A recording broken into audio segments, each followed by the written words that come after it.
Ladies and gentlemen, boys and girls, welcome to the Music Lab podcast.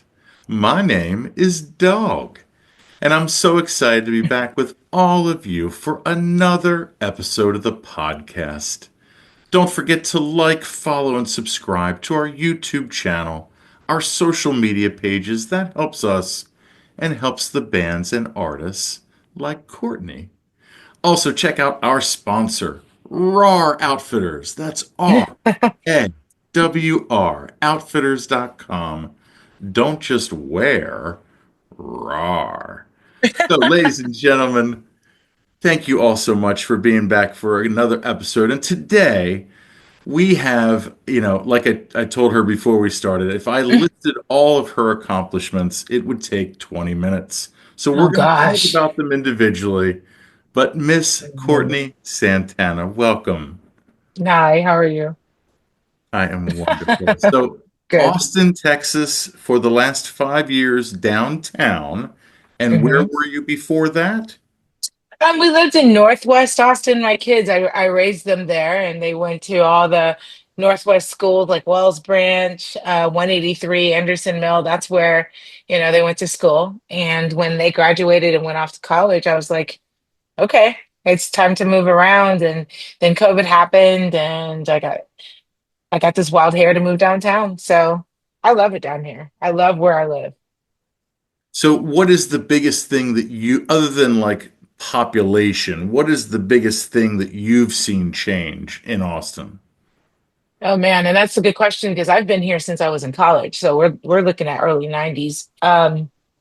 The biggest thing has changed, I think, is the culture of the place is different. It's not as homegrown feeling as it used to be. Before it was like community. It felt strongly rooted in community. You knew your friends. And now it's just I feel like I'm meeting new people in Austin all the time. Before I wasn't meeting as many new people, and it's almost essential now. So I just think the culture of growth has changed here. As new festivals come in, new opportunities, new musical opportunities. South by gets bigger, ACL, F1, all of these things come into town. I just think that different people from all over the world are here now, and they weren't here when I went to college. Pflugerville was the world. It was so far. I couldn't believe how far Pflugerville was. And now I'm just like, that's part of Boston. It feels like now. That's as far as Round Rock, right? I know Round Rock was crazy. I was like, whoa, Georgetown. Yeah, you get that far up. I'm like, no, that's almost Waco. Forget it. I'm not going. I did have Round Rock donuts though for the first time this year. Wow. How was that? I'm kind of okay. I have to tell you really quickly. I am from a family of donut makers. Oh, wow. My grandfather was one of the first five business owners in Little Rock, Arkansas, and he owned a Shipley Donuts shop. So all of us kids, there's 14 grandchildren, and we would work in the shop. And I have a very, very, very specific opinion about donuts. I wasn't impressed with Round Rock Donuts. So who do you like? What do you like in Austin? Shipley Donuts. Oh, they're in Austin. There's a couple of stores around the city, and I know they don't use the same recipe because they taste differently than my granddaddy's did. But for the most part, I believe that the franchise sells the recipes, and they stay consistent to them. Okay. So like So, closest to downtown Shipley's, then where would that be? plus there's a downtown Shipley's. Where would that be? I think it's somewhere off of Manchac. I'd have to look. Oh, it is. It's off of Manchac and where is it? It's the cross street. Well, Stasny? Yeah, I think it's Stasny and South First. There is a Shipley Donuts right there because I think there's a pool hall and there's a Wells Fargo, and right next to it is a Shipley Donuts. The old Wells Fargo. Yeah, I'm a bit of a donut snob. Sorry, I didn't mean to hijack. I was just like, when people start talking to me about donuts, I have to talk about my history. No, I am so fascinated. Now we will try that next year I'm when we just, go down. I'm Yeah. just saying. I have to send you some. Hey, I'll do that too. So let's talk about how we met. We met at Arlen Studios for the hmm T is for Texas, sponsored by Keystone Artists Connect, and you played what, probably in the evening, right? 5:30, 6 o'clock sometime. Yes. And I am in the audience. We're listening to you, and you belt out this rendition of Creep by Radiohead. And you didn't know this, but Radiohead is my number one, like, all-time fan. Like, there's Awesome. nobody below them, or everybody is below them. Everybody. So, Yeah. what was the inspiration for doing that song, and what's your relationship to Radiohead? You know, it's so funny when Radiohead was popular. I think I had either just graduated or I was early in college, and I was into Counting Crows and a couple of like Sting really heavy. And like guy that I was dating was a huge Radiohead fan. I was just like, I didn't get it at the time. He was like Blues Traveler, like all of those bands and that grouping of people, post grunge, kind of that adaptation. It felt like it was a revolution from that or evolution from that. He would play them all the time, and I don't remember not really listening to it because I was so into like R&B and hip hop. But I heard it again probably about 2 years ago. Somebody sang it, and I go, "I love that song. Where did I do I remember that song?" And then I went back and listened to Radiohead and start listening to all of the songs, and I said, "I'm going to sing that song because it just there's the words are just I think that everybody can relate to being awkward and to being, not feeling like they're a part of the crowd and wanting to be accepted. And then coming to that self-acceptance, like, that's okay. It doesn't really matter. Like, the world doesn't fit me. Maybe the world is wrong and I'm right, So I love that song so much and I love the adaptation I heard. So I adopted it as my own. And it's a rare song where I think like a female singing it is just Hmm. as powerful as like a male singing it. And you can't say Oh, that yeah. about a lot of songs. Yeah, I think it's a pretty universal song and I feel connected to it because there have been times where it's like I just want to be accepted. I think everybody has that moment. It's just a great song. And now I'm a Radiohead fan, and it's making me dive into other groups in that genre that, I could probably deliver a powerful message with. So look out for more because I'm going to do more. So talk about Arlen Studios, the venue that we Mhm. played or that you got to play at, and Yeah. what it means to you. Ireland is iconic. It's historic. It's everybody that has recorded there has been a giant. And so for me to be there and Lisa and Freddie to open their doors to us and, during South by specifically, because it's so special and people know that. So then they come, for this event.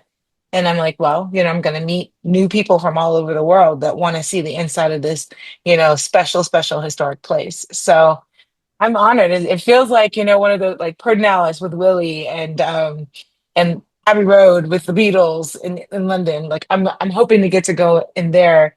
I'm going to London in about a week or so, and I'm hoping to go there. Um, and Fame out in Tennessee. I just felt honored, It's a really cool space and it's fun to play in. Everybody's a pro there. Yeah. It's funny you're going to London because I have had the mindset since I was probably 20 years old that if I ever went to Europe, I would never come back. You've Yeah. been there and you've come back, or is this your first time? No, I've been there a few times, but I'm always drawn to go back. Like I've been to Portugal, I've been to several different countries there, but I love London.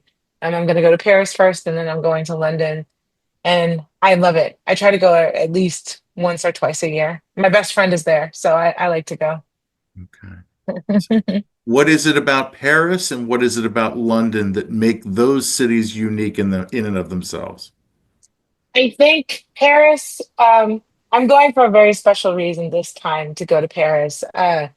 And London to me is just, it's so cosmopolitan and international and you're prone to see anybody there because it's one of those cities that everybody goes to. It's like New York, people want to go and industries meet there. It's just it's always bustling. There's always something to do and see. So I really like London. I got to see Guns N' Roses and Gary Clark Jr. play there last time I was there, which was really cool. I have some friends that play with Gary Clark, and and I got to see them there. And my best friend is the background singer for the Rolling Stones. So to go and see her, oh, it's beyond beyond. So that's where I'm going. I'm going to go to Paris. I mean, you mentioned this earlier, and maybe this is a good segue, but I'm going to Paris. My mom and I were planning a trip to Paris, and she passed away last year. So I'm going to take her to Paris, and I'm going to give her the dream trip that we always wanted to go on together. Mm. So Yeah. are you kind of a fashionista? Are you into like fashion or not Mm. so much? You are. Oh Okay. no, very much so. I love fashion. I love style and trends. I've got some friends that are just, I don't know if I'm much of a fashionista, but I do enjoy it. It's beautiful. And there's, Paris and Milan. I've been to Milan. I've been to some places where you just go, my God, you feel like you're immersed in a whole like Vogue magazine. I hope it rubs off on me. We'll see. Yeah, I think you're doing fine. So, yeah, so like all I've ever heard about London though is the food is kind of like Yeah, I agree. I'm like, oh gosh. Well, and you find you're going to places that are very specific. Like I went to a place called Meraki and it's got it's Mediterranean food. So if you go to a place that has a specific cuisine there, if you don't, oof, it's tough. a lot of I'm not a fried, fan. a lot of fried. Yes, Yeah. a lot of fried food, and I'm not a fan. I try to stay in shape, and I'm older now, so I can't just eat fried food all the time. Yeah. Did you Yeah. notice in either city, is it more of like are they more of like late night cities or are they more of like morning bustling, first thing in the morning, everybody's out and about? Like, or did you not really notice a difference in either city? I think in London, it's more of a bustling day city. Like things are moving around, people are, conducting business. I stay in Pimlico when I go, and so everybody's coming out to go to work, and it's so I haven't seen much beyond London, so I don't know. But Paris, I feel like is a night city. That's when everybody comes out and the lights, go up, and you get to see the Eiffel Tower twinkle. All that stuff happens at night. So yeah, yeah, I think that they're probably opposites. To me, they are. Maybe London will show me different this time. We'll see. Yeah. I Yeah, think it's really cool that they did the Olympics in Paris last year too. Like that would have yeah. been an amazing time to be over there during that time. Oh my gosh, it would just been super, super busy in traffic. That's the thing I noticed about Paris. I'm like, whoa, you guys really do know how to drive here because it's wild. It's Wild West driving over Oh, okay. there. Like scary, Yeah, not good. yeah, like scary. Yeah. Mm. Although they could say that about Texas. At Paris, I think it's a little bit scary because you're driving, in a lot of turnstiles and rotaries, and I don't know, and they're driving on the wrong side of the road. It's not the wrong side of the road, it's just different. It's the other side of the road. Right. Yeah. So let's talk about the importance of Keystone Artist Connect and what they've done for your career. We just connected last year.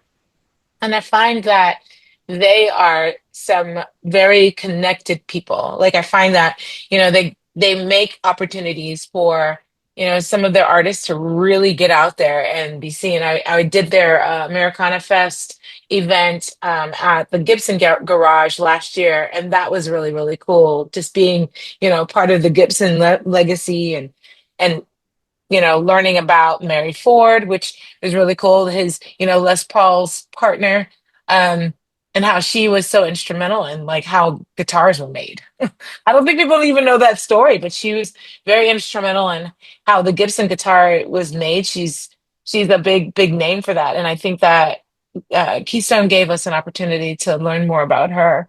Um, and then with South by and them partnering with Arlen again, it's just one of those opportunities that not a lot of people get an opportunity to experience. So I'm thankful that I was a part of that this year, and we'll see what happens. I Looking think forward to more experiences, hopefully.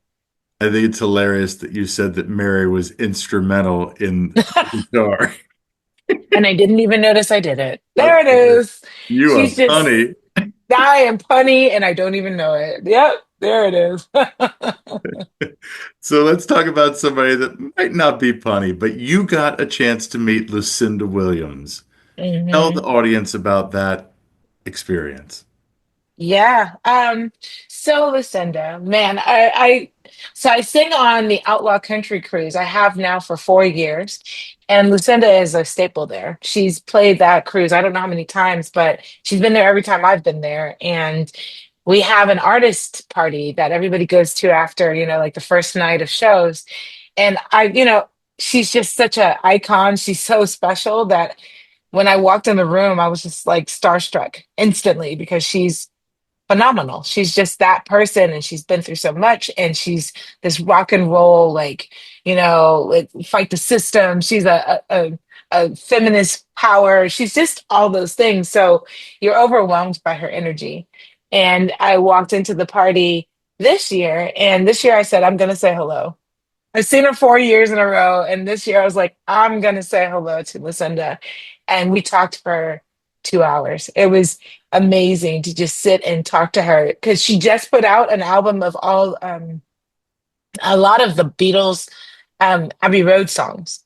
And I just listened to it on repeat. And so I just had to tell her how much of a fan I was and what she's done. And it's great. It's crazy because you can hear the Beatles, but you also hear Lucinda and her, interpretation of those songs. And it's beautiful. She did a beautiful job. If you get a chance, listen to My Guitar Gently Weeps. It's beautiful. Mark Ford, Pettigrew, they just did an amazing job with that recording. So sitting and talking to her and kind of being at her feet, listening to her tell stories, it's a special experience. Did she tell you like any like story of a music executive doing her wrong or someone in the label doing her wrong or anything like that? Oh yeah, that's always thrown in. How the music industry can be so tough and hard, but as a woman, and how she's just planted her 2 feet and just decided that she's going to do the music she wants to do, and the industry, you know, just remarkably adjusted and accepted her for what she provides. And now I think she can write her own ticket anywhere she wants to go, which is amazing. Even after her health, challenges and everything, she just seems to keep going and that fire is still in her eyes, which is a beautiful thing. Some people experience, trials and tribulations and don't come back from them. And it seems like she's coming back stronger. So I hope that she and I get to work on some stuff later this year, which is, I think that's possibly going to happen. And we'll see. We'll see. I just enjoy everyone in her band. She is a stellar band. She's she's all the things. I adore her. Well, you've dealt with a lot of trials and tribulations as well. And Yeah. that's why you started the Survive to Thrive Foundation. hmm Talk about as much as you want to feel comfortable about why Sure. you started the foundation. Sure. Sure. And Lucinda and I have this story too. That's something that we connected on is being a survivor. 25 years ago, I always gauge it by how old my son is because that's when I was living in the shelter with my two children. I experienced pretty severe physical, mental, and emotional, financial abuse with my then boyfriend back in 2000, 2001. And I went to the shelter for women and children and was turned away because they didn't have any room. And I slept in my car. So we were basically homeless for about close to 3 weeks. Um, we lived behind a Walmart. Me and my daughter was 2 then, and my son was 8 months. And it's so funny. I've told this story hundreds of times. And when I first started telling it, I completely forgot that portion of it, or I wouldn't tell that part because I never felt like it was relevant. And now it's the focus of everything that I do. But like living in my car with my two children, my daughter slept in the back seat and my son slept in the front. So I could watch him because he had to be in a carrier. But I didn't have enough money to get into permanent housing right away. I wasn't expecting to leave because I had to leave after my abuser chased me out of my home with a gun. And that was the first time in my life that I felt like, oh, this abuse was going to be not only damaging or harmful to me, but he could kill me and my kids, and they don't deserve that. Finally, it clicked in that I couldn't protect them from everything that they were facing. I thought I could protect them from him, and then he brought a gun into the situation and showed me that I couldn't. So I went to this place and they said, well, there's these ladies that live behind this Walmart and they give you food, they help you out. And I was living with about eight other women in their cars behind the Walmart for about 3 weeks. We watched each other's kids, we fed each other's kids, we bought each other groceries. We were really our community for each other. And one day they started disappearing because they said that the cops were coming by saying that they were arresting people for being there for trespassing. And I was like, oh God, they're going to come and take my kids. And one morning he knocked out an officer knocked on my window and was like, hey, you can't be here. You're trespassing. And I was just like, okay, are you going to take my kids? Because I have nowhere else to go. And he was like, I'll take you directly to the shelter. And I was like, they don't have any room. I called yesterday. And he's just like, I'll get you in. And he did. He got us in that day. And from that point forward, my focus was not just the shelter and supporting women like me with children like mine. I had to help the ones that were behind the mulch at Walmart. Literally, those women are the focus and the reason why I started Survive to Thrive to deal with victim homelessness and displacement. And then it turned into Sanctuary. So it's ever evolving and turning into something else. Yeah, it crushes me. That's probably the thing that crushes me the most about our country is the homeless problem. Like Right. every year in Austin, it seems to get worse. Like you Oh, see yeah, more and more of it. Um, yeah, it's crushing, and it's such an unnecessary problem. it It's is. so easily could be fixed. Yeah, especially for this community of people. I mean, I had a job. I had daycare that I was taking my children to. Just one night, all of a sudden, I needed to have almost $7,000 so that I could get an apartment, pay the first and last month's rent, pay for root. Like all of a sudden, my life just imploded, and I couldn't afford to do that. So that's why I had to go to the shelter. But if there are more resources that are readily available, I think we could catch people before they fell. And then, so that's why I started Survive to Thrive and Sanctuary. And that's my mission. I'm gonna combine my music and my mission together and create use that platform to create awareness and funding for getting people who, I mean, they just need a hand up. That's kind of the situation. I would have been fine if I'd had money in the bank, but I didn't. I wasn't planning on leaving my house in the middle of the night. Yeah. Well, and you're Yeah, just providing like a softer landing for these people, instead of like absolutely. that hard fall, it's, Right. okay, we can manage this. We can get through this. We can, and you've been doing it. Like you're resilient enough and resourceful enough to do it. Let's just figure out the ways that you can do it in a simpler fashion. I tell people it's like the Plinko board. Most people are not chronically homeless the day they walk out the door or whatever. And typically, it's like as Alan Graham says, a catastrophic loss of network and resources. So you lose one thing, then you lose something else, and you lose something else, and you lose something else. You got to stop that process from happening. And I think that it not only helps people financially and just mentally in every way possible, but it keeps them from dying. People don't die in that scenario. So that's what I'm working towards. Yeah. And Yeah. it really just comes down to affordable housing, or, you know, I don't even understand why they just don't like create like military style barracks or like some sort of like, just something that would like create a community, that's not like where you're living under the sun. Right. Right. I mean, I think people don't want to feel like they're imprisoned. A lot of folks don't like going to the shelters either. So it's like, how do I create a soft place to land that looks more like what they came from than, like what's the word? Very militarized or Structure. imprisoned structure, right? So it's like if I put them in the hotel safety net first, and then we come out with a plan so that they can be back on their feet, in a short period of time. Most people are more agreeable to that. and we want to make it accessible to everyone. So the LGBTQ community, transgen, men, because there are a lot of men that are experiencing violence, but there was nowhere to go because there's such a stigma around men being in shelter. I feel like the solution that we're coming up with helps everybody in every state, like condition they're in. Is like Dallas, Houston, San Antonio, are there organizations in those cities that you're aware of, or is Austin really the only one? No, this is across the country because when I found out about it initially, I was just trying to help women in shelters. That was specifically it, women and children.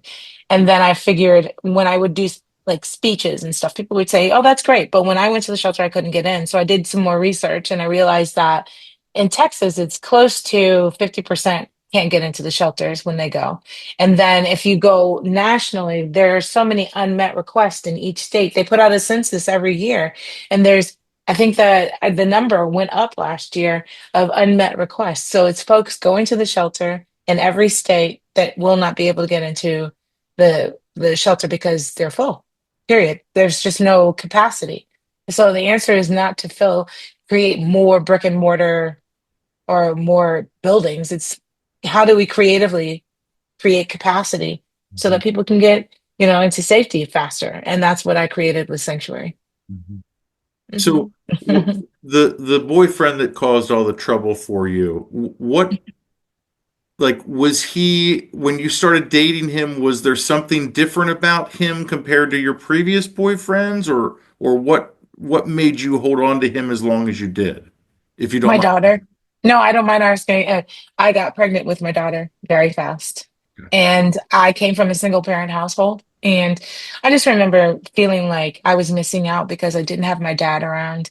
And I always felt responsible. I was like, she didn't ask for to be born into a household without two parents. So you do what you need to do so that your little girl has a dad, the thing that you wanted so much.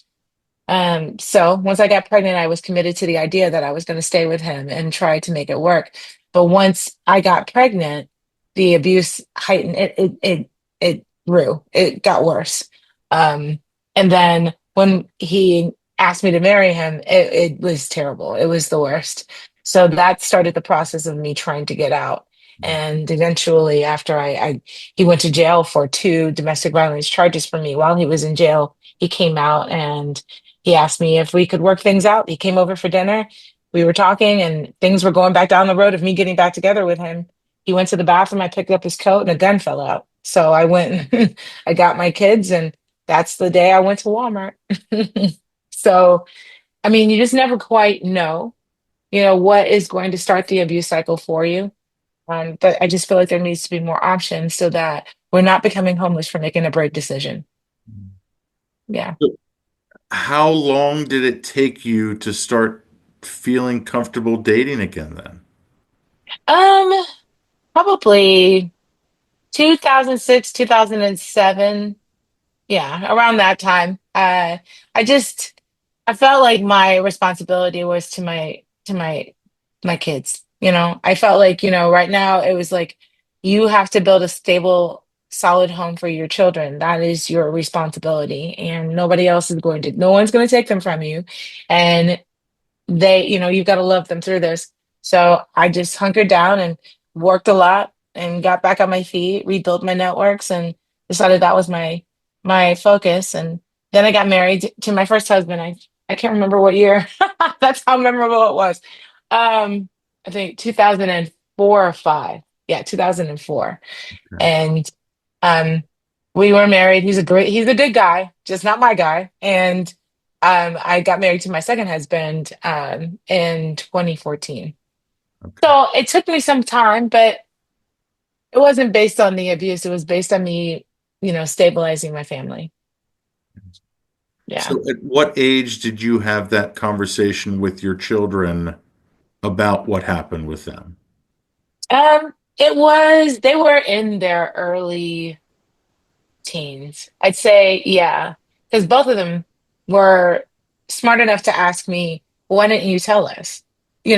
So I think that they were like 11 or 12.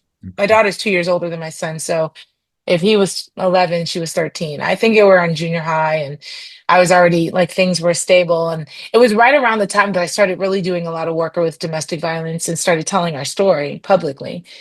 So they were, inquisitive about that because I really never talked about it until then.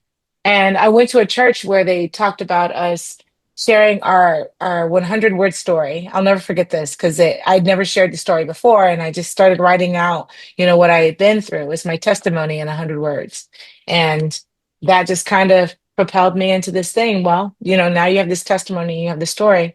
What can you do to help people like yourself? And I've been on that road since. Hmm. So did you start acting then professionally, or did you start singing professionally first? I have been acting. So when I was at the University of Texas, I was with the Longhorn Singers and I sang there. And then a group called the River City Pops popped up and was like this off-Broadway group here. And they were like, "Do you want to be in our singing group?" And I was like, "Sure." And then somebody from Zachary Scott Theater saw me singing somewhere. I don't even remember how this actually happened. And they said, "Well, we're about to do Dreamgirls at Zach Scott Theater. Do you want to be involved with that?" And I said, "Sure." And they were like, I was actually one of their dancers. I wasn't even singing. Um, and they said, "Do you know how to sing?" And I said, "I guess so. Yeah, sure." So then I started singing as being part of that musical troupe, and that's it started from there. And then some of the guys from the musical were like, "Hey, we're gonna go and be in this band. Do you want to be in this band with us? We need a chick singer." So then I was like, "Okay." So it's been like this thing. I just kind of follow life where it takes me. And then I started singing in a band. That was in 95. I started doing theater work and stuff in 92, then being in the band in 95, and here we are. That's It's crazy. crazy. Yeah, that is crazy. So yeah, what was the longest then run that you had doing like a show? Um, so Dreamgirls, they did it twice because it was so popular here. Everybody loved that show. I'm still connected to the people that I started that show with here in Austin. Like it was a family situation. And then when we would do other shows, we'd see each other. So I did Porgy and Bess, I did Rent, I did several of those shows there. Um, but the longest run was definitely, I think it was Rent. We did 57 shows. I think that was the longest run. It was kind of wild. So what do you feel is the general attitude toward theater in Austin now? I think Austin is bringing, it's gone from the community theater thing, just like it did with the music. I feel like everything has gone up to like now Austin is a premier smart city. It's a theater city, it's a music city, and people come here specifically for those things. The team at Zach Scott has done a lot of work around getting people to see Austin as a theater city. So I've seen Zach as like this little building. It was one building, then it became two buildings, then it became this beautiful $1 million world class theater here. And I feel like with everything else in Austin, it grows according to population, it grows to who's coming here. I think now more theater folks are coming to Austin to be a part of our theater community and culture. So Austin's just kind of this place that grows things that are cool. Yeah, I mean, you're not wrong. No, I mean, and I think that Dave and he's been the create artistic director and CEO. I think he's a CEO. I don't know. He's definitely artistic director, creative director of Zach has done a beautiful job of bringing in world-class talent from around the world. And one of my friends that I'm going to go see actually, and when I'm in London, he's in the West End. He's in Hattistown. He's doing it there, but he started here in Texas, and he's all over the world singing and doing amazing things. So it's pretty cool. Yeah, theater in London is a little different than I think in Austin, right? Oh yeah. I don't know. I mean, I feel like Austin is it's coming up a little bit. Well, Okay. the West End is like Broadway. It's like, like Broadway in New York. It's like that. But Austin we need to have more supportive theater here, but we'll see. We'll never know. You never know what will happen. Austin might grow quickly. If we have a theater conference, maybe. I don't know. So, do your listening preferences musically match what you sing and what your style of singing is? No, not at all. I'm all over the place. Like I love all types of music. I'm from the Northeast, and so I was raised during that period when Duran Duran was like hot, and Styx, and like Rush. I mean Boston. I know all those bands, but then on the other side of it, I also know Aretha, and I know Gladys Knight, and I know the jazz. Like Sarah Vaughan and Billie Holiday. Like I mixed bag because both of my parents were music files. Is that a word? Mhm. Yeah. Yeah, they listened to all the things. So I was getting a beautiful mix of everything. And my mom always availed us at some sort of musical, she would go to musicals. I remember when I was little. I actually have the record back there, but she would go to the Broadway musicals and she would buy the full length album of the musical. So I've like Fiddler on the Roof and Pearly and like that format, and we would Sure. play it on the record player, and I would just read the books inside of it. And I'm like, I was so blessed to be able to be a part of that. And her father was a minister, so I was raised in church music. I just have always had music around me. Okay. So Yeah. you were raised then Protestant, Baptist? What were you raised? All of the above. Baptist on my grandmother's side, Methodist on my grandfather's side, non-denominational with my mom, and then just anything sprinkled in, Unitarian with my brother, and Episcopalian with my best friend. It's just all sorts of music. So I think I'm non-denominational the last time I went to a church, but that and that's always been an influence as well. I've been on several praise teams and sung music in church for a very long time. Does it bother you then that overall, like the population that goes to church has declined significantly in this country? Yes. But I understand it. I remember during COVID, I was kind of disappointed with the way that uh, the church responded to COVID because I felt like this is the opportunity to be the things that we read about. And I'm so tuned into charitable work and being in community and outreach that I felt like this is our opportunity. This is it. This is the chance to be, the hands and feet of Jesus, so to speak. And how are we out there reaching these vulnerable communities and providing what they needed? So I kind of became a little disenchanted with, how my church showed up. And so I stopped going and realized that you know, as much as I love the community of church, I would like to be in the world and being the example of what I think church is supposed to be. Um, use my voice, using my hands and my feet and my heart for community that way. If I find another church, then I'll go back. But right now, I feel like I'm doing. People ask me about my faith all the time when I'm giving them a blanket and it's cold outside, or um, I'm feeding. Like that work to me is more important. And if they want to know about it, they'll see it in my actions and much less my words. So you have all of this stuff on your plate. What do you Hmm. like to do in your free time? Just are you like a reality TV girl? Are you like Oh do gosh. you stitch? Do you do crossword puzzles? Like what do we do to, in our free time? So I am a yogi. I love yoga. I do it at least 4 times a week. I've become a fan of pickleball. I love pickleball. Um, let's see, what else do I do? I love movies. I am a cinephile since I'm using all my files. Um, I love it. I like watching movies. I don't really watch TV all that much, and I love going to music. I love um any chance I get to be a part of a musical experience and hear something new, I try to. So I like that. I like to travel. I love to travel. When I'm on tour, I love to go and like check out the city I'm in. So I'll disappear and like they're like, "Where's Courtney?" It's like, "Oh, I just went to the museum down the street." I want to see what everybody else is so proud of in the city, and so I love travel. I'm into skincare right now. As I get older, I'm trying to figure out how to not age, and I'm a losing battle because I just smile too much. A co-creator coming. It's just what it's gonna be. But I love, beauty care, and I like fashion. I like watching and paying attention to fashion as well. Oh, and I love food. Oh my gosh. I don't think I'm a foodie because I think that there's some education involved in that, but I love to go to different restaurants and try you know, different styles and cuisines of food. And I have a wish list of food restaurants that I want to go to before I die.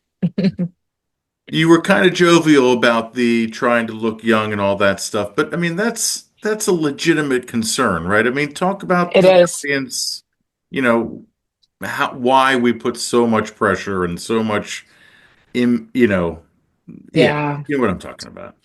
I do. I feel like with the social media culture, I mean, it's all the time. I was there have been moments where I've been strolling through Instagram or strolling through Facebook and I'm like, you got to put this down because it's starting to mess with your head. You're starting to think that that's natural and normal, and the truth is it's not. It's not real. If it was real, then everybody would look like that. That's just it. We wouldn't have to do the things that we do. And I don't think there's anything wrong with plastic surgery. I don't think there's anything wrong with staying fit. I just think we have a very skewed and warped sense of reality when it comes to age. You are going to age. And I'm saying this to myself. I'm not preaching. I'm saying this to myself as we sit here because I am in an industry that if I don't maintain a certain level of looks or a certain level of youth, then I'm counted out unless I want to be an old lady singer. I mean, I'm in that weird gap right now where I'm old enough that I could be considered one of those old lady singers, but I look young enough that I still am viable in certain circles. So I think the pressure for especially women, I think it exists for men, but I think especially for young women to remain youthful it's crippling. It's really hard and it's based on an industry built for not by women. It's built by men. So I want to encourage women to stay as youthful, but only do doing it for yourself. This is for you. Whatever your comfort level is with your body and who you are. That's what you should be doing. And I'm never gonna, be one that looks like a cat. Have you seen that lady that's got so much plastic surgery that she looks like a cat? She doesn't even look real anymore. And Yeah. it's like, what? You don't have anybody in your life that loves you enough to say, hey, listen, you're doing too much. That's not necessary. You're beautiful. Stop. I want to do that and encourage people just to be as beautiful as they can as and be happy with themselves. Yeah. Well, you Yeah. mentioned you mentioned food. Obviously, Austin by far is Yeah. one of the best food cities in the country. Best barbecue, in Oh, your opinion? I think it's okay. Listen, I come from a family of like cooks and chefs and stuff. So, I mean, I don't know if anybody can beat my Uncle Stevie's barbecue. Okay. All right. I like the barbecue here. I like the Black's barbecue. I'm a fan. I've met the Black family, and I got to sing with a band I used to be in at the 90th anniversary of, was it 80th? 80th anniversary of Black's barbecue, and they have some good barbecue. I really do love it. I've not been to Franklin's because I'm just like, do I want to stand in a line for this? Like, is it going to be so good that like I'm going to be happy that I stood out in 103-degree heat to get this food? A friend of mine works there, so I should just ask him to hook me up. So I Probably have to try should. it. You Yeah, probably should. I think I'll do that instead. Yeah, we we had Rolling Smoke this year. Have you had Mm, their barbecue? that's pretty good. Yeah, pretty Yeah, good. And then we it's had pretty good. Beat Cooper, Yes, uh, next to a pickleball court, so you could play yes. pickleball and then get to Beat Cooper afterwards. After I eat barbecue, I'm done. I'm not, no, We're not, it's time to sit down somewhere, as they call it, the itis. I'll have the itis after I eat barbecue. I'm not playing pickleball, that's for sure. No, you do Yeah. pickleball first, then you eat the. Oh, Yeah, that defeats the purpose. Yeah. that's funny. So, No, yeah. what is your what would you say, or maybe you can answer this? What is your favorite music venue to see a show in Austin? Hey, my favorite venue. Hmm. Um, I think this is from two perspectives. I've performed at ACL Live a couple of times, and it is my by far my favorite venue to perform in. It's unbelievable because the way that the intimate setting, it's a big venue, but you still feel that intimacy, especially when there's chairs, on the ground. So I love performing there, and I like seeing shows there because there's really not a bad seat. Even if you're up in the mezzanine, it's still you're still seeing and getting the same experience because the sound is so good there. I enjoy the Parker Jazz Club just because a supper club is just a sexy thing. I love sitting at a small table and having, a couple of cocktails and, enjoying a show with a red curtain that opens, like that whole pomp and circumstance. It's very attractive to me. I love experience. Friends will tell you about me. I'm an experienced person. Like, if I can get the experience that we're supposed to have here, then I'll spend the money on it. But I like experience. So Parker is probably my favorite place to go. I like Monks as well. I need to say Monks as well because it's so intimate and fun. You're in a remade piano shop, and so you feel like the music's like reverberating from the walls and the chairs and the tables and everybody's just really enjoying themselves there. So it's either really big or really small for me. Yeah. But those would have to be my top three. Where is Monks and the other place at with Yeah. regards to Austin? Mutz is on Pedernales on the east side. So it's one of the east side venues near the Pershing and East Sixth Street. Okay. Uh and Parker Jazz Club is on the other side. It's downtown proper, right near City Hall. Okay. So yeah, those are the two jazz clubs I like. I like the Elephant Room, but I think that those two have kind of taken my heart as far as the experience. I love a place where you can sit and listen to music. Yeah, yeah. And you're not like having to have drinks Yeah. spilled on you and a guy in a Yeah, I cowboy don't. hat. I'm smallish, so if there's a dude standing in front of me, which the last time I went to a stand-up show, a guy was standing right in front of me, and he just did not care that he was a full, almost foot taller than me. I was like, ugh. So I just went to the back. I was like, it's the same experience that I was having. So that way he doesn't step on me. Yeah. So when it comes to like releasing albums and singles, now that we're in this digital age of streaming and everything, does it bother you that we're kind of single focused instead of like album, or does it not really matter to you? I think that it doesn't really matter to me necessarily just because I am new to this game. So I've been on close to 30 records singing backgrounds for other people.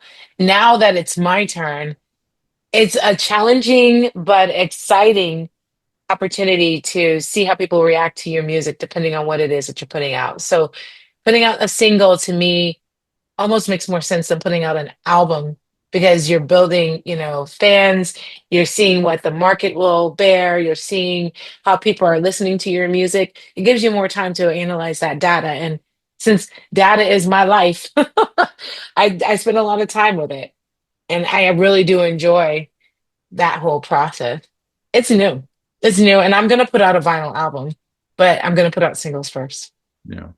So why are you involved in data so much then? Is that your full-time job or Yeah, with Sanctuary, I mean, I crunch data all day about, the homeless population and how people are experiencing or survivors of abuse are experiencing homelessness. So I like the data behind things. It speaks to the sociology in me, it speaks to the psychology in me. I love figuring out why people do the things that they do. So I like that part of it. I don't think I could be focused on it, but I definitely like that part of it. yeah, the census and like the Pew Research Center, I think all of those like they're just fascinating. Like statistics, stuff like that. Yeah. You're right. Yeah. Statistics are great and it shows you why people do things. I think you can't really, a friend of mine told me you can't have a producer that doesn't know you as a person, you know? So if we analyze the information that we're getting about how we're being listened to, we might be able to make a better song or make a song that appeals to certain groups. I know I want to appeal to certain groups. That's my dog Hudson, by the way. He just refuses to not be a part of this. I Sir. don't hear him at Oh all, my so you're gosh. good. Really? Yeah, we don't Okay. hear it. Yeah. Well, he's not barking. He's not a barker, but he's a shaker. Um, yeah, I just think that we have an opportunity to use this music to affect more people. It's not doesn't feel so self-serving to me.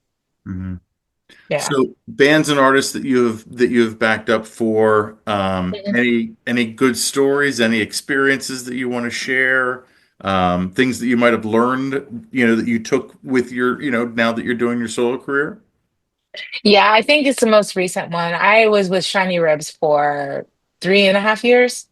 And when my business got crazy and my mom got sick, it was harder to tour. But that was my first real touring experience where I was on the road for weeks on end.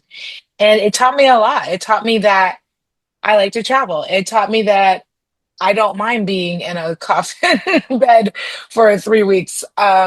It taught me a lot of things, but it also taught me that I love being at home and I love my family. And it's not as glamorous as people think it is because it really isn't. Musicians, half of what people are paying them for when they go to a concert, I wish they knew was how they got there. I mean, it's not. It's unless you're Kiss or the Rolling Stones or it's a haul. It's a lot. From doing laundry, taking showers, you know, how you go to the bathroom. It's all hard. And so part of what they're paying for when you go to a concert is this musician may have been on every plane, train, automobile that bus to get here. And now they're performing for you. Um, it's difficult, but it's really fulfilling. You meet so many people, so many admirers of the things that you do, and it's the thing that gets you back on the bus. It's like I'm gonna go back to another city and I'm gonna meet somebody else and they're gonna appreciate this music. I got that from Shiny Ribs. I really did enjoy being because that was a big band too. It was 10 of us on a bus. Hmm. I Um can only imagine. almost 200 days a year. And I'm like, whoa, my gosh. Kevin Russell is a machine. And he's been doing this for so long because he was with the Gourds and then it became Shiny Ribs, or he started Shiny Ribs. And there is a culture to it for sure. And Yeah. they're based in Austin, correct? Yes. Yeah. Yeah. So that's how Yeah. you connected with them? Yes. Yeah, I was singing with a band called Tomorrow and the FCs, and Kevin was like, "Hey, one of our background singers is gonna be with her mom. She's dealing with some illness. Do you want to be in the band? Take her spot, like be her sub." And I was like, "Sure." And then that person was like, "Well, now that I'm not singing as much, I might want to, pursue my solo career." And I took her spot. So then I became full-time Shiny Ribs, a shiny soul sister for 3 some odd years. And so how many sisters were there? At any given time, I think that there was three. Alice Spencer was the first one, and Kelly McQuee. They were the first pair, and then there were times where it was all three of us. Just depending on what Kevin was grooving. I don't think he's doing that much anymore. I think he's doing more solo stuff, and it seems more musician focused. But at one time, there was three of us. Yeah. Yeah, I mean that's a lot of slices to the pie, isn't it? I mean, that's a lot of overhead. You're just going, whoa, like you got to Yeah. pay how many people before the night is out? But Kevin is a very generous guy and he took care of everybody. Wow. That's like what was that band from Utah that had like 13 members in it or like 20 members in it? You know what I'm talking about? They dressed in robes, like early 2000s. After I can't think of it. That's too What bad. to think of it? It's going to come to me later. Yeah, because they played at South by too one year, but that was before I started going there. Because my first year was 2013 is when I went. Oh, okay. So Bright Light Social Hour. All Um, right, like social. I'm gonna have to look it up. yeah, those guys, they're Austin guys. We're gonna have them on in a couple weeks, which will be fun. Very cool. West Texas Exiles, right? You know them? I do. I do. I know them very well. They are wonderful. Marco, they're all great Mhm. guys. Tell me about how's your talk about that connection with those guys. I don't. So Eric Harrison used to be a sound engineer at one of the venues that I used to sing at quite a bit, and he disappeared for me anyway. He didn't disappear from the world. He just disappeared from my life for a while, and then he came back and he had this cool band that he was playing bass for. And Colin Gilmore, I've been friends with his dad for 20 some odd years. Jimmy Dale, Colin and then Marco, and I got to meet Danny through the band and Trinidad, Trini, meeting them through it. They're just a great group of guys, and they're fully committed to the music, which I really love. They the music that they write, I believe, wholly represents them well. It's you hear a song, you're like, oh yeah, that's totally the Exiles. That fits their brand, that fits their style, that fits the vibe of, the music that they play. It's really done well. And I think that they love each other and they care about each other. So that comes through in the music as well. Yeah, we saw them at 1 in the morning at Saxon. I was half falling asleep because it was a long day that day, but I bet. yeah, you got to see those guys. And it was unfortunate just how they only played like the year before they played like 15 shows. So it was easy to see them. This Yeah. past year they only played I think like 3 or 4 shows, so it was harder. But Yeah, yeah, I think they're getting ready to go on to the bigger stages. So I think what I'm discovering is that the more I guess your name gets out there, you start to be asked to be in these festivals, and you start to, you don't play as much, and you don't get to see your crowds. But they do residencies. I think that they have one at Continental Continental. Club right now. Yep, yep, So they're sticking to it. They're trying to remain, visible while they grow. yeah. Well, yeah, and that it's cool too. I interviewed Katrina Kane, who's Mhm. an Austin singer-songwriter, and where Yeah, she lives, she gets to do a monthly residence there, and that like pays for her like place that she lives at. I'm like, it's amazing.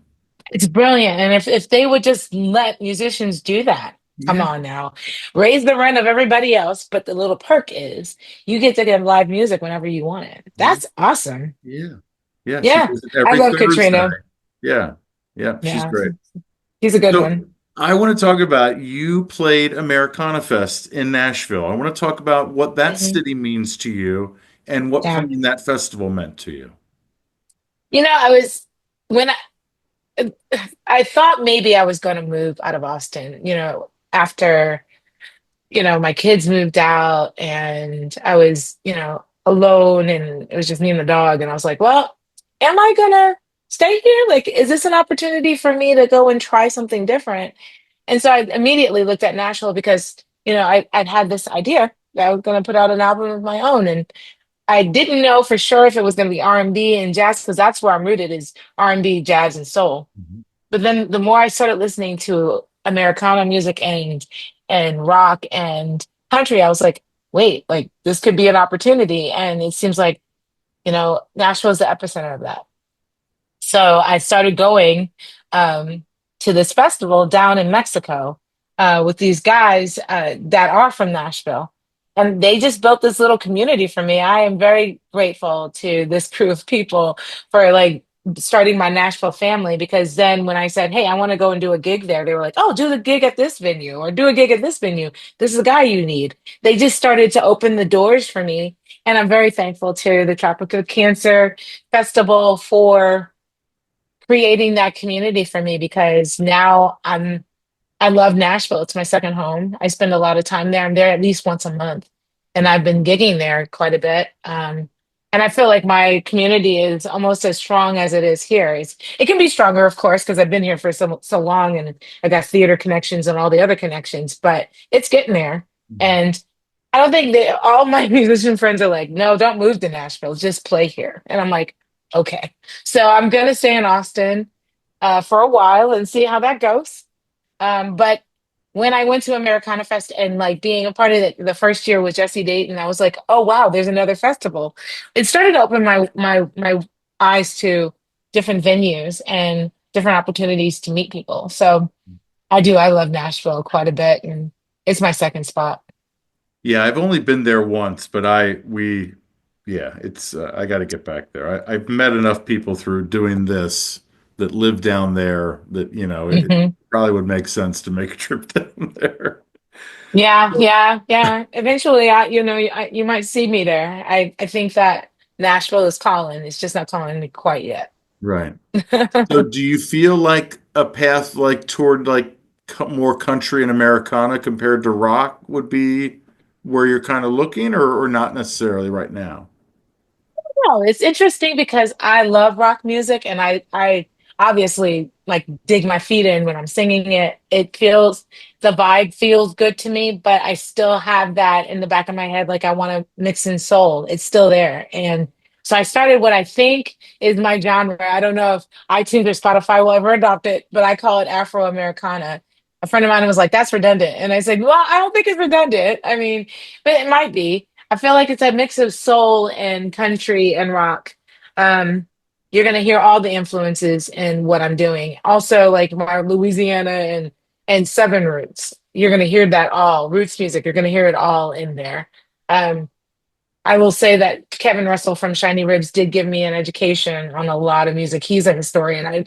I remember riding in the bus with him or in a car with him, and he would just tell these stories about, Bob Wells and all of these people. And I was just like, I don't know who that is, but now I do, and it's very, very interesting. And I listen to different types of music and now I'm integrating those influences. So I don't look at, necessarily my skin color being the defining factor for me. I'm gonna do what I want, and hopefully, people will like it. Will like it because I mean, country is just it's a tough nut to crack, but I'm up for the challenge, and I think Americana is my way in. Yeah. What did you Yeah, think of Beyonce's country album? um, I think some of it's country and some of it isn't. I think it's a great album. I think Bey did what Bey does, and she did a great album.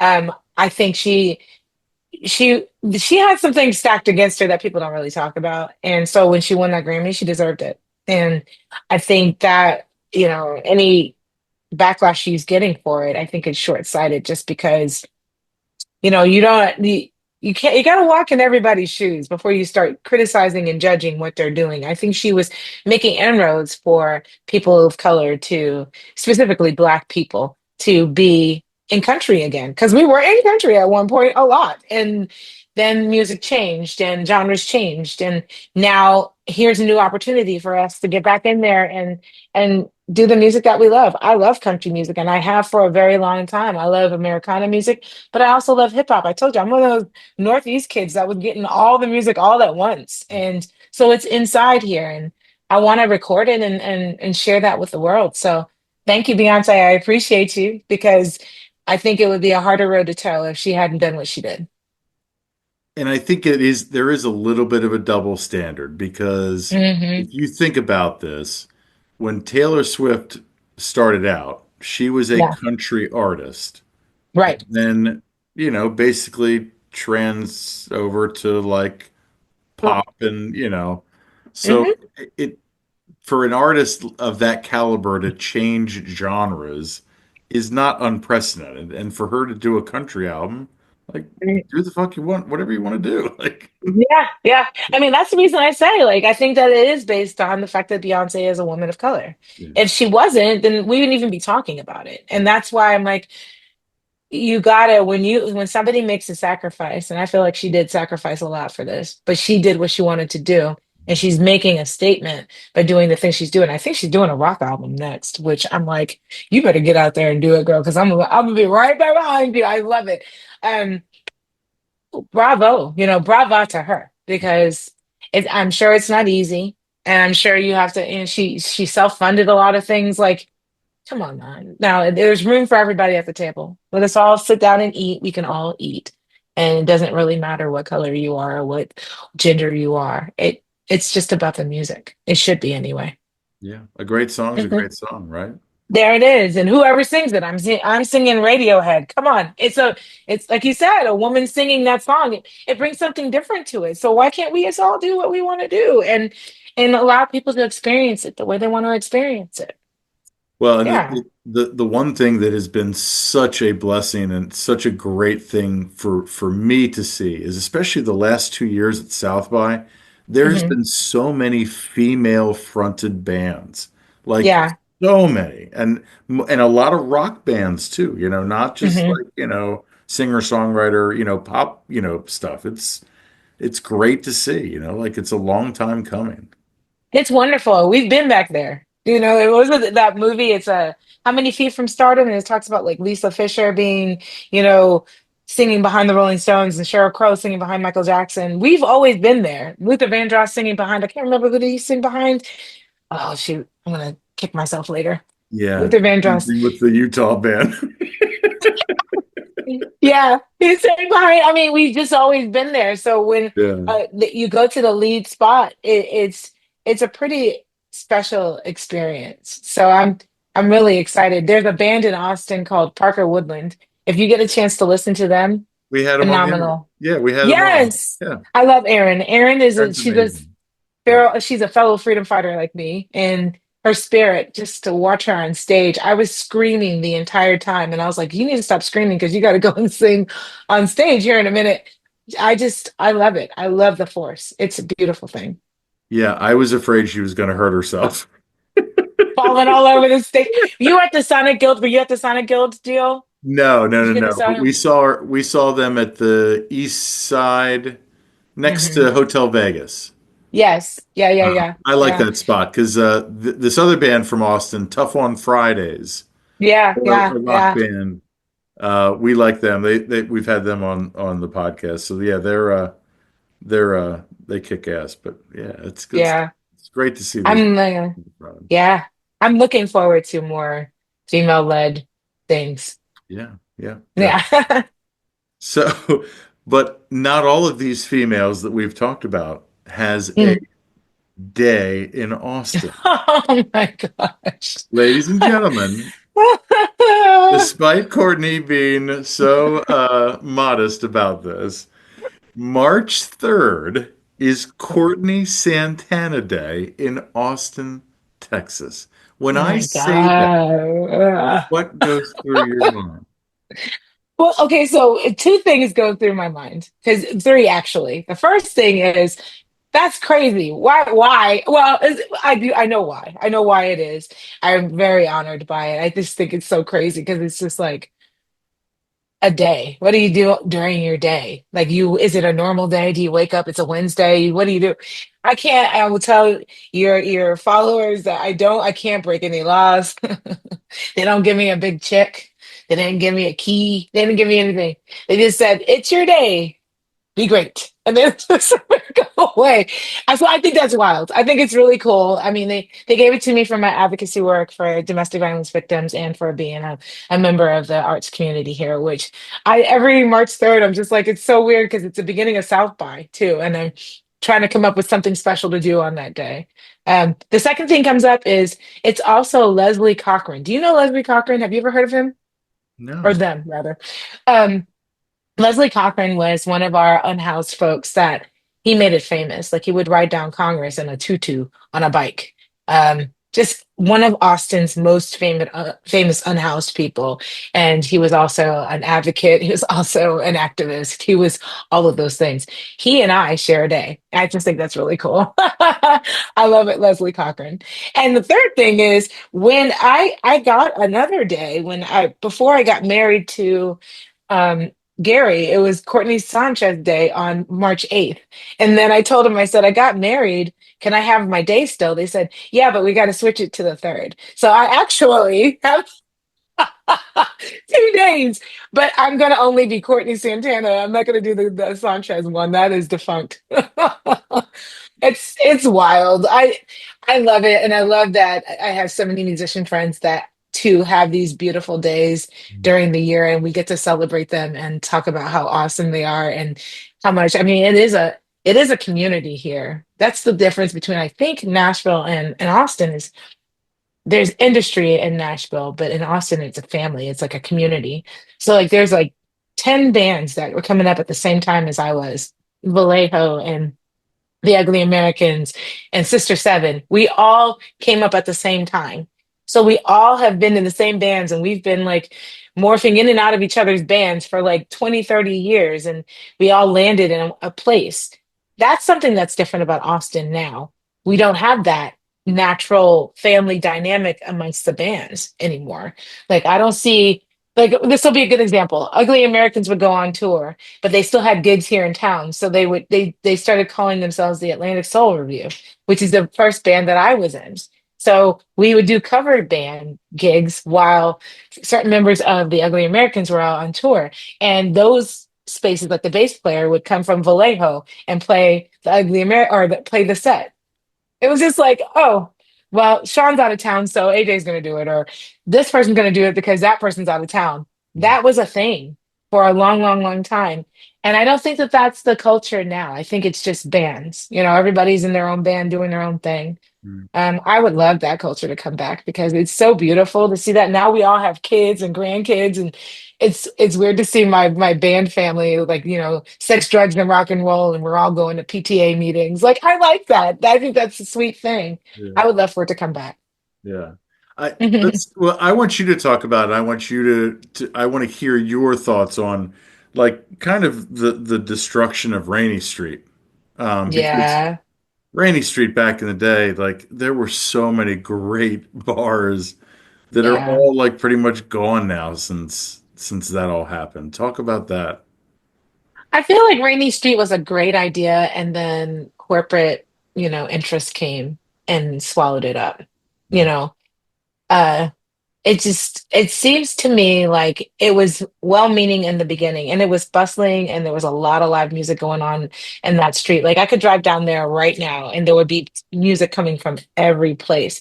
But then like these mega hotels, because you have to put these folks for these conventions and these festivals somewhere, started to swallow it whole. And like you can't even see it anymore. It's a lot of it's like what happened to the Broken Spoke. Like it was in a freestanding field when I got here. And now if you don't you almost drive past it, and that's a piece of Austin's Americana, right? I think that in our efforts to stay in pace with what the city is growing to, we may have lost a bit of that sweetness that comes with, venues like that. And I hope it doesn't bite us in our butts, but I think it already has, unfortunately. And so now Rainy Street just, it's a shadow of what it once was. And I think one last bastion is in South Congress. Hopefully that area will stay, Steve Wertheimer and all of, Sea Boys and Continental Club and the Gallery and all of those clubs that are on South Congress, another little enclave of, music in Austin will stay alive. But all the other ones like Sagebrush that are a little further down on Congress and Sixth Street, it's the Broadway of Austin. It'll maintain itself. I just don't want corporate interests to come in and Austin to forget what it is. I mean, I don't know if you know this. Have you heard this that South by Southwest music is gone next year? Well, it's going to be reduced to only 7 days instead of 10 days. There are so many rumors because that's what I was told that it was gone. Yeah. Yeah, well, because I know, so Adam Lewis, who's the CEO of the Planetary Group, they have Hmm. a record label for a bunch of artists. He kind Hmm. of has like a little bit of a, in with them. He said that, yeah, the music's not going anywhere. It's just being reduced. Okay. Because I So, mean, but you should see the musicians. It's a kind of a mixed bag here where some of the musicians are like, great, see ya. And then some are like, well, wait, like we actually do South by events. Like, what is that going to mean for us? And so, and it was the thing, that's why South by started was music. You can't get rid of it. It doesn't make sense. So I hope what you're saying is true because the rumors are like, uh, people are just like, it's like a split, well, uh, the thing that's group. going against it is that Rolling Stone owns 50% of it, like Time Warner or like the Yeah. Warner Media Group. They own 50% of it. South by like sold like half of the stake. Oh.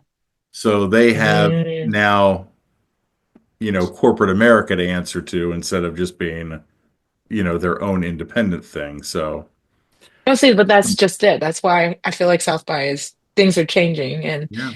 the destruction and the decay of our little musical enclaves will continue if we keep kind of having corporate interests. It's going to turn into something completely different, but I was we'll so see. I'll sad just when be, Threadgill's closed. yeah, Oh man, we were there for Uncle Lucius's yeah, show there, and man, like that place is something else. I mean, like you said, Broken Spoke, thankfully that's still there, but who yeah. knows? Like that's I don't know. You just never know what's going to happen next. I pray like they're considering that little piece of land sacred ground. They're not going to mess with it, but who knows?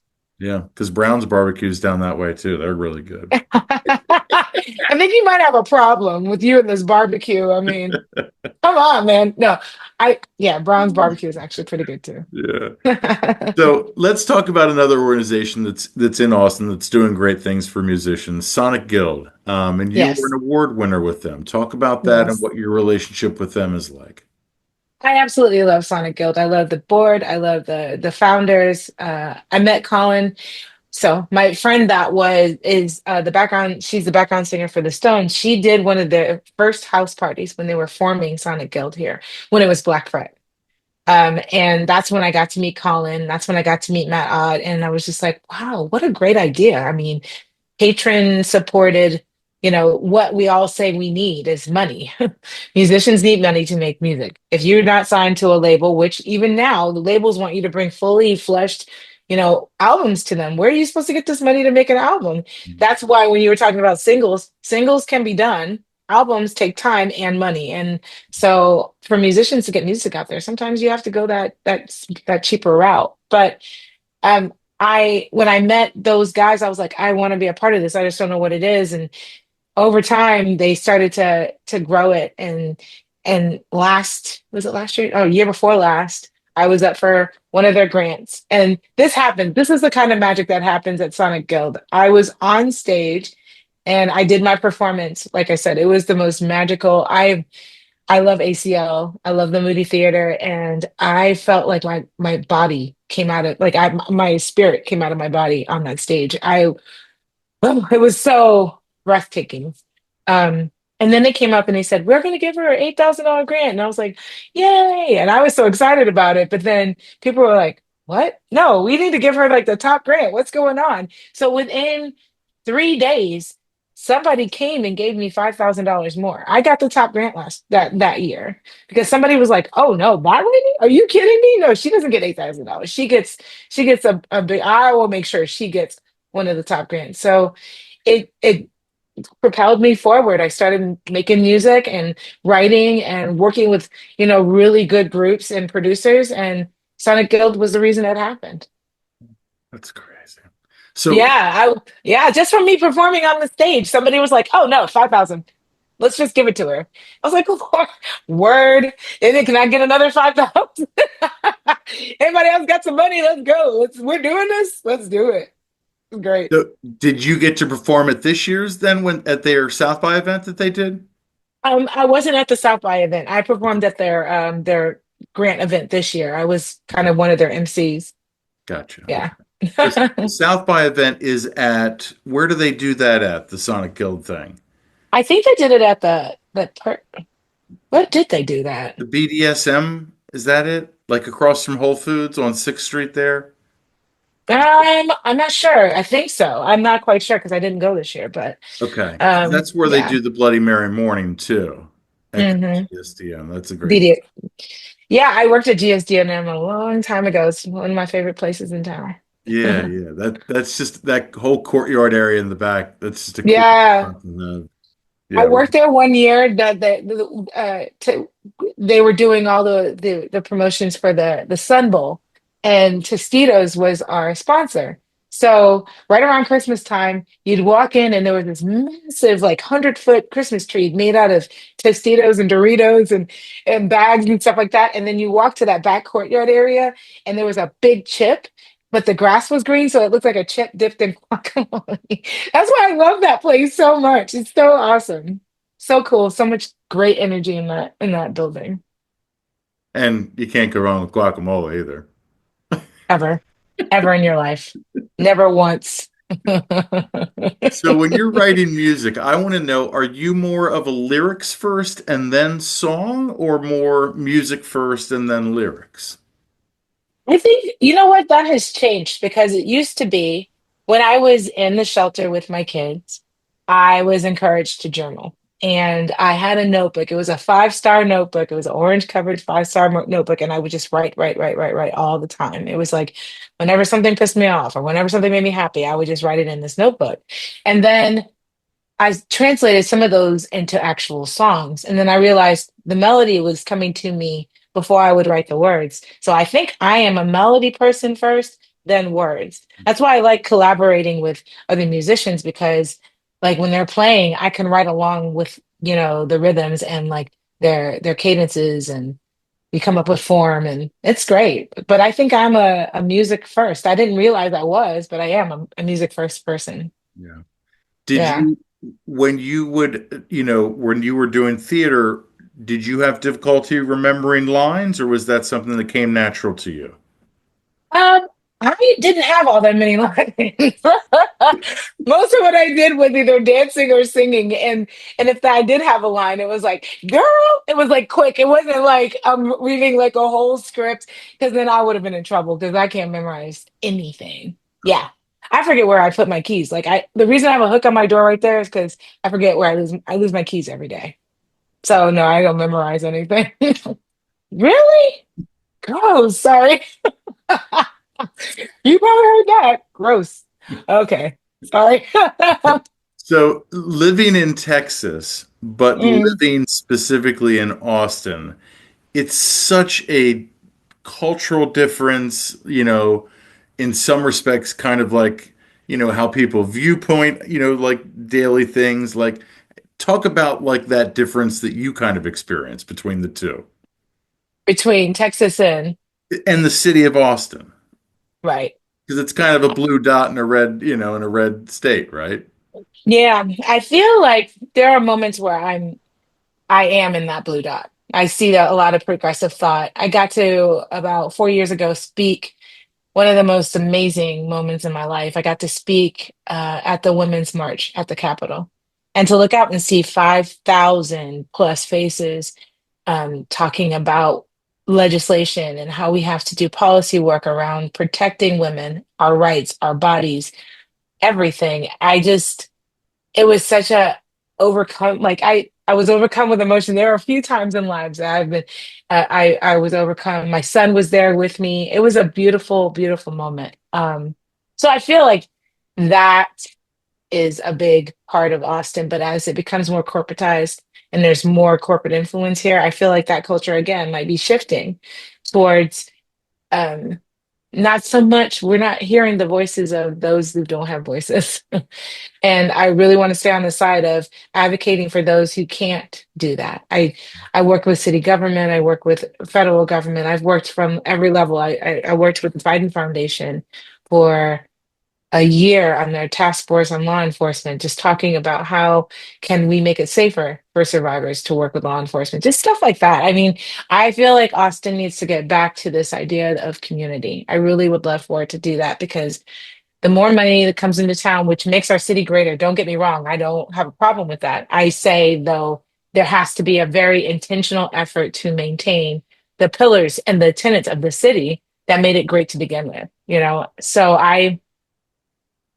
I feel like Austin is, I only lived in one other Texas city, which was Houston, and I was in high school. And I don't know, I really can't speak to Houston just because I was so young and I didn't know what was going on. I was in high school and I came to Austin and this is where I've lived. So I hope that the rest of the state, I mean, when Beto was running, it became a purple state there for a little bit, just because I think everybody is on the page of, you know, what's right and not getting corrupted by this craziness. I mean, I don't know where people stand with politics, so I don't normally get into it. But I will say I'm not a fan of Trump, and I feel like this administration is very destructive to a lot of good work that has been done by a lot of good people who want the best for the American, for our society and for our people. And I struggle. I struggle. That's another reason why I'm like, well, do I want to live here anymore? Because I don't know if I'm down with the way things are changing. But as long as there are people like Aaron from Parker Woodland up there fighting the good fight, telling the stories, me, as long as, there are women doing the work to maintain our rights, then I will continue to stay here and I'll continue to fight right alongside them. I Yeah. mean, I got big shoes to fill, Barbara Jordan, I've got Ann Richards, like all of these massive um, parts of our culture here in Texas. I hate to think that they're rolling over in their graves thinking about how it's deteriorated. I met Sarah Weddington at UT at one of my classes. That Roe versus Wade is not a thing. I don't know. I, I, I don't like the deterioration, but I think there's still hope. I'm a very hopeful person. Well, we Mm, have to be, right? right. So, Maintain that hope. have you noticed, it was, I guess, as much of a problem to, Uncle Lucius, they wrote a song about it, but have you Yeah. noticed the influx of Californians that have come to like Austin? Yeah.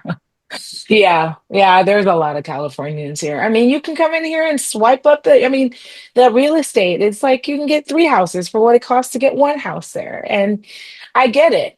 And it's growing. So it's not like, you go to any other state. If you go to Mississippi and you swipe it up and you're like trying to build, a city around your investments, right? Like let's make, and I'm not saying that about all of the cities in Mississippi, because I mean, like, or Alabama, like, I'm saying that about specific outlying areas, trying to build a city around it. When you come here, we still have, real estate that you can purchase. You can still make money off of real estate here. And I feel like a lot of Californians have come here and done some damage, but I don't know.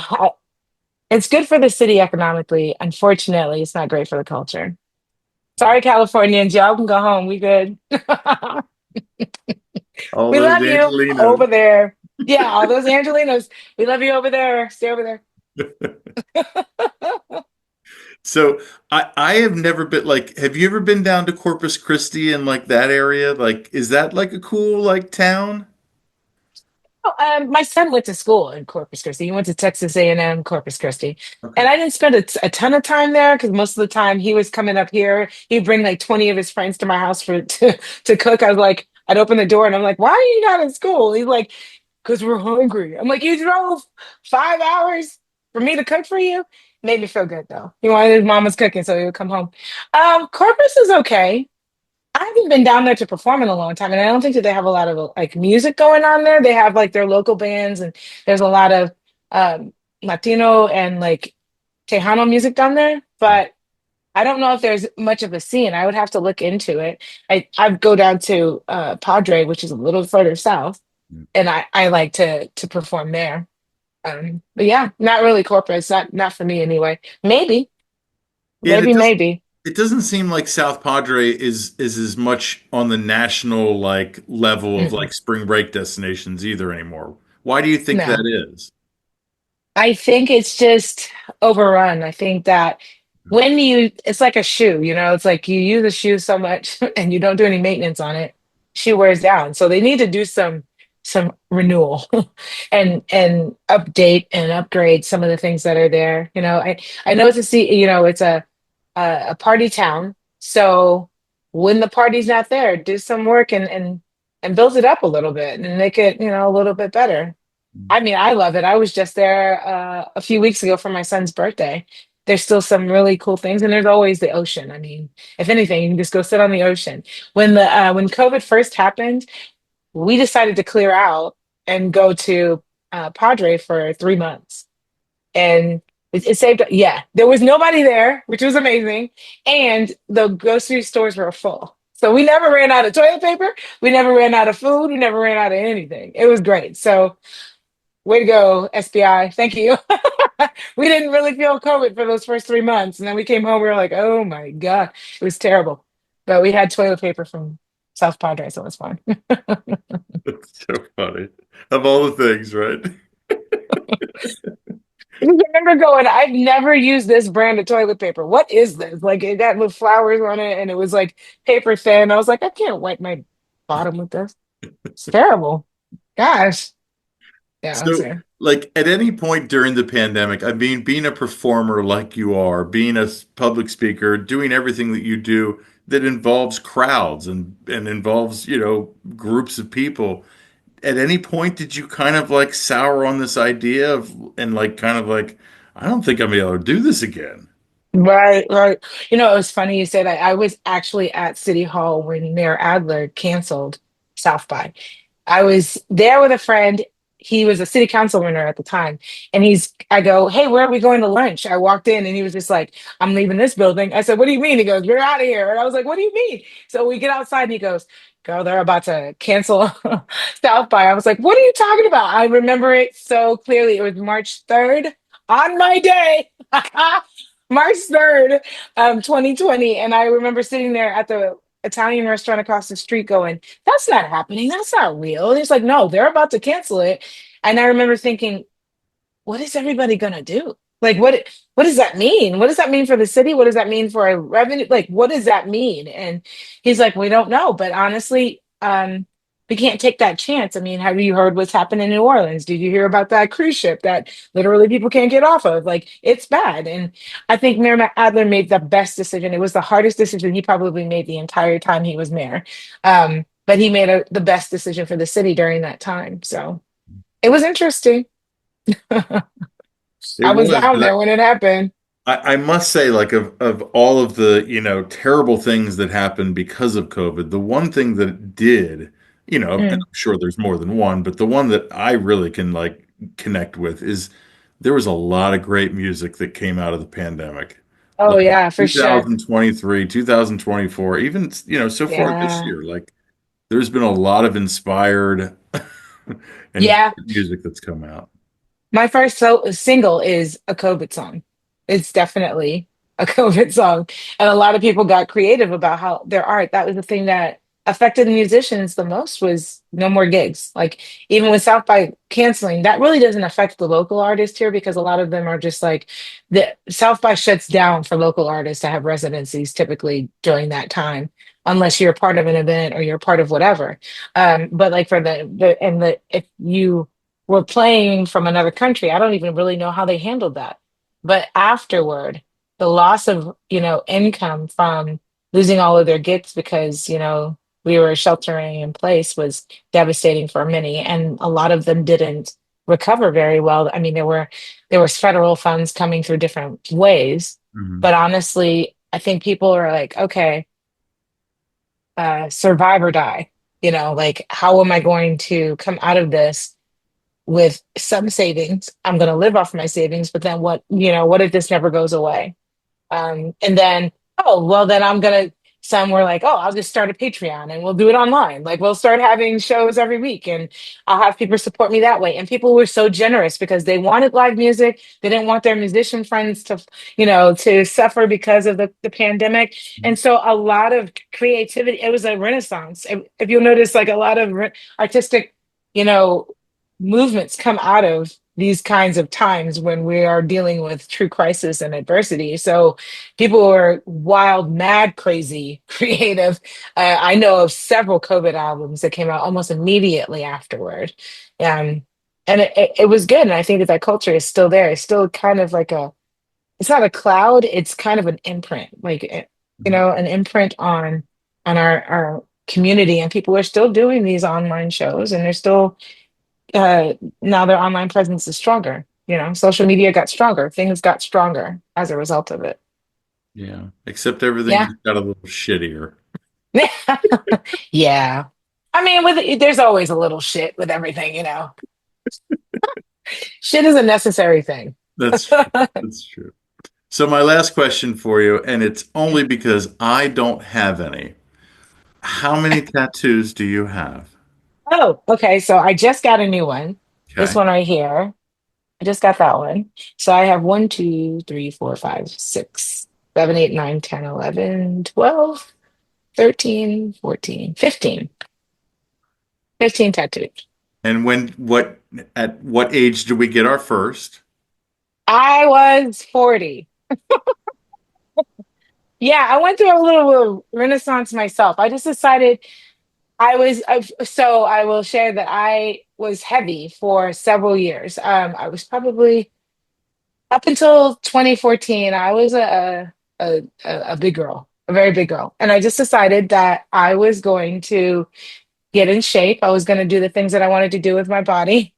So I started running marathons. It's it's kind of crazy. I started running marathons, and the first marathon I ran was the Austin Marathon, and I got the first tattoo. And then every year I ran a race, I would get a tattoo. So that I now have 15. Some Okay. years I got more than one. Yeah, yeah, And yeah. so 2014. That's right. Yeah, that's right. does your husband then run too, or is he a big exercise guy or no? No, this is all mine. He didn't run at all. When we were together, he did not run. He was not trying to run. He was there at the finish line, bringing me chocolate milk. I appreciate him for that. But no, he was not a runner. And it was my journey. I just decided, a lot of my weight was associated with stress and trauma. And that was the best way for me to get rid of it was for me to run, for me to take back, ownership of my body. That's what I did.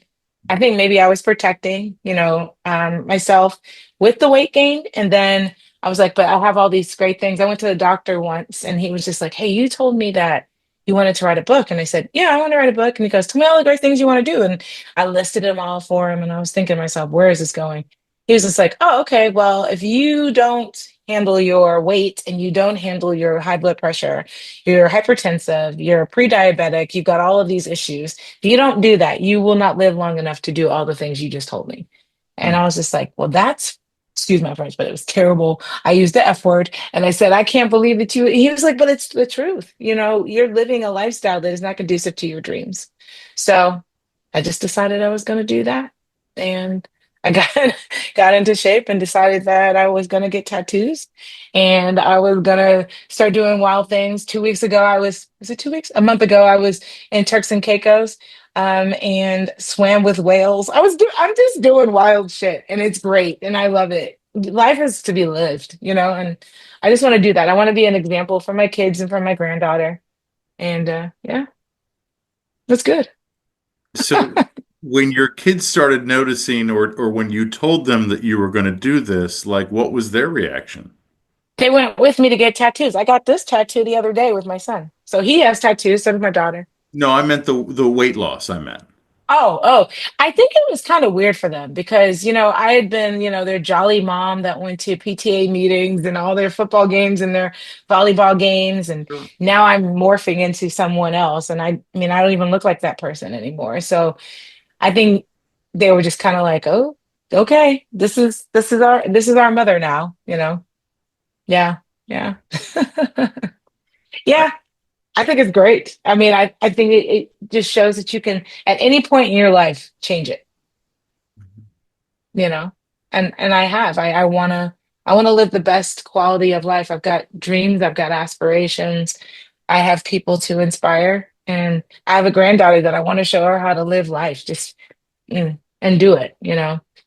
Hopefully, Gary, I think he's even gotten into shape. He lives in New Mexico, and I think he looks like he's getting into shape. My son is on this crazy diet. My daughter works out. So we're all on that tip now, but I started to train the moving.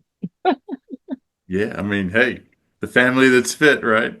Right, right, right, right. Well, Courtney, I appreciate you doing this. Thank you so much for taking your Sunday night to spend some time with us. Absolutely. This was great. I had the best time. This is so much fun. Well, I appreciate that. Thank you so much. Yes. Best of luck. And then quickly, yeah, tell the audience about new music, tour dates, Oh, yeah. anything what we got going on. Yeah. Yeah, so I am looking to release my first single here pretty soon. It should be out in the next 6 to 8 weeks. We've been figuring some things out, but it's 6 to 8 weeks with a label out of LA. And I've got albums. I'm writing with Jesse Dayton right now. Um, I'm hoping to write a song with Lucinda. I'm crossing my fingers that she and I can get this thing done. It would be so beautiful and wonderful. Lucinda, please, please, let's hurry up. Write a song. Um, I am, what else? I am planning a tour the first part of next year, which I'm really excited about, called the Love on You Tour. And my goal is to go to 10 cities and go in the day before and have conversations with their stakeholders about victim homelessness and talk about the software and talk about how we can come up with strategies and solutions around that. And then go and throw a concert that benefits their entity in that city that serves unhoused and displaced victims of domestic abuse. So it's called Love on You, and that's coming up hopefully April of 2026. Yeah, and then hopefully the album will be done before the end of this year, and I'll probably release it on my birthday next year. Yeah, which was last week, right? Yeah, it's April 17th. I am 26 years old. It's awesome. I'm not. Birthday. My daughter does not appreciate that joke because she's 27. Right. She's like, that's We weird, go Mom. in, that's weird. We go places and she's just like, they're like, oh, your sister just came in, and she's like, that's my mom. Don't tell her that. Don't tell her she's my sister. Or I've gone places and they think that my son is my boyfriend, and oh my God, that sends them through the roof. He's like, no, that's my mom. My mom. Yeah, I can imagine the son feeling that way. It's just a guy thing, you know. I'm just saying it is weird. I can imagine it being a weird experience, but I'm living the life that Dr. Aiken told me that I could live, and I feel great in my body. It's wonderful. Yeah. Well, good for you. Well, good Yes. luck. Thank you so much. Check out CourtneySantana.com, correct? Yes, and I'll be doing some updates, some massive ones in May, because then I'll be telling when the single's coming out, when the album's coming out. And yeah, I'm on Instagram. Please follow me on Instagram because a lot of those updates will come out on that as well. And I'm gonna learn what TikTok is. I'm trying. I don't know what it is. I've seen it. I know that it exists. I'm just not very good at making videos, but I'm gonna learn how to make a video and I'm gonna put one up. Yeah. Good luck with that. Enjoy that, Courtney. That's Enjoy that. right. It sounds amazing, like amazing goals. Good for you. Yeah. Ladies and gentlemen, don't forget to like, follow, and subscribe to our YouTube channel, our social media Yes. pages. That helps us. That helps the bands and artists like Courtney. Also, check out our sponsor, RAR Outfitters. That's RAWR, Rawr. outfitters.com. Don't just wear RAR, Rawr. Yeah, you better rawr it. I love not RAR, girl. And as always, it. ladies and gentlemen, I've been Dog. You've been great. This is the Music Lab Podcast.